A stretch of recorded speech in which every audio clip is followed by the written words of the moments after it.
La Gran Pérdida. Un misterio sin resolver. En el corazón de América del Norte, hay un misterio que ha perseguido a México durante siglos. Un misterio que se extiende desde las costas de California hasta las llanuras de Texas. Un misterio que se resume en una pregunta. ¿Sabes por qué México perdió más de la mitad de su territorio? Es una historia de tragedia, traición y lucha. Una historia que aún se siente con fuerza hoy, especialmente para los millones de mexicano-americanos que llaman hogar a los Estados Unidos. Es una historia que debemos recordar, no para vivir en el pasado, sino para entender el presente y construir un futuro más justo. En esta serie documental, vamos a descubrir la verdad detrás de la pérdida territorial de México. Exploraremos las fechas, los nombres y los lugares que marcaron este capítulo oscuro de nuestra historia. Juntos, vamos a descubrir cómo un país puede perder tanto y cómo esa pérdida sigue impactando a millones de personas hoy en día. En 1900, El gigante dormido, México en el siglo XIX. Para entender la pérdida territorial de México, tenemos que viajar al siglo XIX.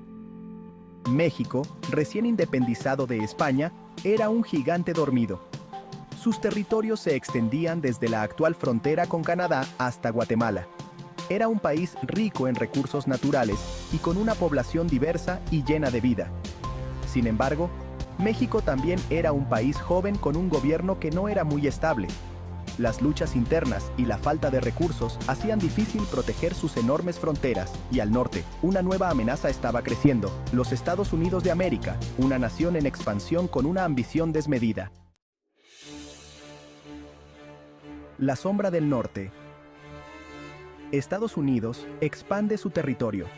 Los Estados Unidos, impulsados por una idea expansionista conocida como el Destino Manifiesto, veían en los territorios mexicanos una oportunidad que no podían dejar pasar.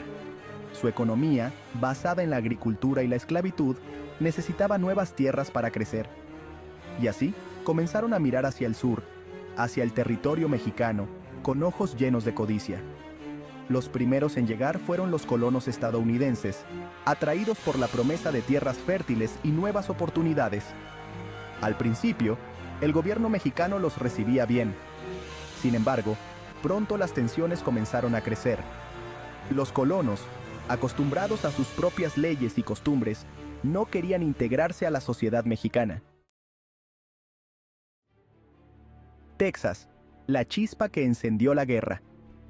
El conflicto explotó en Texas, un territorio donde vivían pocos mexicanos, y donde la llegada masiva de colonos estadounidenses había cambiado el equilibrio de la población. En 1835, los texanos, con la ayuda del gobierno estadounidense, se rebelaron contra México, comenzando así la Guerra de Independencia de Texas. Después de una serie de batallas sangrientas, Texas logró su independencia en 1836, convirtiéndose en una república independiente. Sin embargo, la paz no duraría mucho. La anexión de Texas a los Estados Unidos en 1845 desató la furia de México, lo que llevó a un conflicto aún mayor, la Guerra México-Americana de 1846. El Tratado de Guadalupe Hidalgo. Una herida abierta.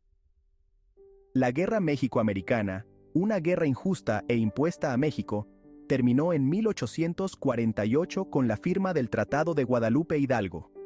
En este tratado, México se vio obligado a ceder a los Estados Unidos más de la mitad de su territorio, incluyendo los actuales estados de California, Nevada, Utah, Arizona y Nuevo México, así como partes de Colorado, Wyoming, Kansas y Oklahoma. El Tratado de Guadalupe Hidalgo fue un golpe devastador para México. No solo perdió una cantidad enorme de territorio, sino que también perdió a miles de sus ciudadanos, quienes de la noche a la mañana se convirtieron en extranjeros en su propia tierra. La fiebre del oro y el Destino Manifiesto. La adquisición de estos territorios tuvo un impacto profundo en los Estados Unidos. La fiebre del oro de California, que comenzó en 1848, atrajo a miles de personas hacia el oeste, consolidando el dominio estadounidense sobre la región. El Destino Manifiesto La creencia de que los Estados Unidos estaban destinados a expandirse de costa a costa se había hecho realidad, pero a un costo enorme para México y su gente. Un legado de dolor y resistencia. La pérdida territorial de México dejó una profunda cicatriz en el alma nacional. Es una herida que aún no ha sanado, que se siente con cada ola de inmigrantes mexicanos que llegan a los Estados Unidos en busca de un futuro mejor. Pero la historia de la pérdida territorial de México también es una historia de resistencia. Es la historia de millones de mexicanos que, a pesar de las dificultades, han logrado mantener su cultura, su idioma y su identidad en la tierra que una vez les perteneció. ¿Y si México nunca hubiera perdido sus territorios? Es imposible cambiar la historia. Sin embargo, es interesante imaginar qué habría pasado si México nunca hubiera perdido sus territorios. ¿Sería California un estado mexicano con playas llenas de turistas y un Hollywood donde las estrellas hablaran español? ¿Sería Texas un crisol de culturas, con una fuerte influencia mexicana en su música, comida y política? Estas son preguntas que nos hacen pensar sobre el pasado, entender el presente y construir un futuro donde la justicia, la igualdad y el respeto mutuo sean la base de nuestras relaciones internacionales.